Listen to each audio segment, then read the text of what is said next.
Mga kapatid, habang tumitindi ang sigalot sa Middle East, ramdam din po ito ng buong mundo, lalo na sa presyo ng petrolyo na grabe na po ang pagtaas. Pag-usapan natin ang petrolyo at kung bakit napakahalaga nito sa ekonomiya ng mundo.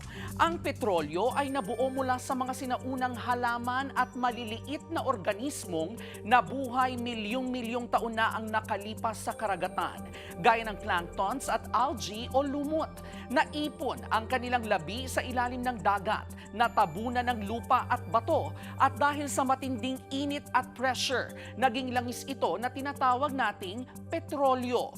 Hindi lang po gasolina ang nagmumula rito. Ang petrolyo ang pangunahing sangkap sa paggawa ng plastic, pintura, detergent, cosmetics at maging sa goma ng gulong.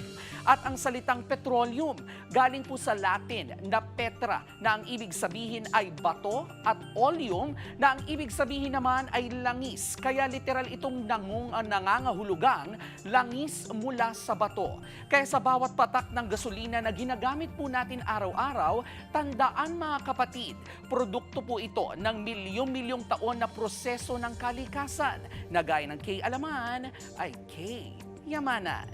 Okay. Mga kapatid, Jervy Wrightson po. Eto na nga. Para sa latest showbiz news at iba pang K-alaman, mag-follow at mag-subscribe na sa social media pages ng News 5.